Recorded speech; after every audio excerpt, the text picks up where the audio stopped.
ಸ್ನೇಹಿತರೆ, ದೊಡ್ಡ ಮನೆ ಆಟಕ್ಕೆ ಅದ್ದೂರಿಯಾಗಿ ತೆರೆ ಬಿದ್ದಿದೆ. ಬಿಗ್ ಬಾಸ್ ಕನ್ನಡ 10ರ ವಿನ್ನರ್ ಆಗಿ ಕಾರ್ತಿಕ್ ಮಹೇಶ್ ಹೊರಹೊಮ್ಮಿದ್ದಾರೆ. ಪ್ರತಾಪ್ ಮೊದಲ ರನ್ನರ್ ಅಪ್ ಆಗಿದ್ದು, ಎರಡನೇ ರನ್ನರ್ ಅಪ್ ಆಗಿ ಸಂಗೀತ, ಮೂರನೇ ರನ್ನರ್ ಅಪ್ ಆಗಿ ವಿನಯ್ ಸ್ಥಾನ ಪಡೆದಿದ್ದಾರೆ. ಇದರ ನಡುವೆ ವಿನಯ್ ಜೊತೆ ಸುದೀಪ್ ಸಿನಿಮಾ ಮಾಡ್ತಾರಾ ಎಂಬುದಕ್ಕೆ ಉತ್ತರ ಸಿಕ್ಕಿದೆ. ಬಿಗ್ ಬಾಸ್ ಮನೆಯ ವಿಲನ್ ಎಂದೇ ಫೇಮಸ್ ಆಗಿದ್ದ ವಿನಯ್ ಗೌಡ ಈ ಸೀಸನ್ನ ಕೇಂದ್ರ ಬಿಂದು ಆಗಿದ್ದರು. ವಾಹಿನಿಯ TRP ಪೀಸ್ ಎಂದು ಹೇಳಿದರೆ ತಪ್ಪಾಗಲಾರದು.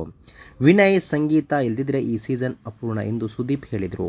ಇದೆಲ್ಲದರ ನಡುವೆ ಅಭಿಮಾನಿಗಳು ತಮ್ಮ ಆಸೆಯೊಂದನ್ನು ಸುದೀಪ್ ಮುಂದೆ ಇಟ್ಟಿದ್ದಾರೆ.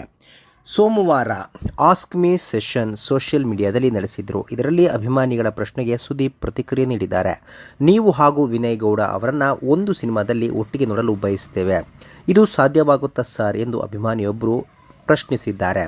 ಅದಕ್ಕೆ ಉತ್ತರಿಸಿರುವ ಕಿಚ್ಚ ಸುದೀಪ್, ಖಂಡಿತ ವಿನಯ್ ಅವರದ್ದು ಅಮೇಜಿಂಗ್ ಪರ್ಸನಾಲಿಟಿ ಎಂದಿದ್ದಾರೆ. ಈ ಮೂಲಕ ವಿನಯ್ ಜೊತೆ ನಟಿಸಲು ಸಿದ್ಧ ಎಂದಿದ್ದಾರೆ ಸುದೀಪ್. ವಿನಯ್ ಈಗಾಗಲೇ ಸಾಕಷ್ಟು ಸೀರಿಯಲ್ ಸೇರಿದಂತೆ ಹಲವು ಸಿನಿಮಾಗಳಲ್ಲಿ ನಟಿಸಿದ್ದಾರೆ. ದೊಡ್ಡ ಮನೆಯಿಂದ ಹೊರಬರುತ್ತಿದ್ದಂತೆ ಉತ್ತಮ ಸಿನಿಮಾ ಅವಕಾಶಗಳು ಹರಿದು ಬರ್ತಾ ಇದೆ. ಸ್ನೇಹಿತರೆ, ನಿಮ್ಮ ಪ್ರಕಾರ ವಿನಯ್ ಅವರು ಮತ್ತು ಸುದೀಪ್ ಅವರು ಒಟ್ಟಿಗೆ ನಟಿಸಬೇಕಾ? ಇದ್ರ ಬಗ್ಗೆ ನಿಮ್ಮ ಅನಿಸಿಕೆ ತಪ್ಪದೆ ಕಾಮೆಂಟ್ ಬಾಕ್ಸ್ನಲ್ಲಿ ತಿಳಿಸಿ.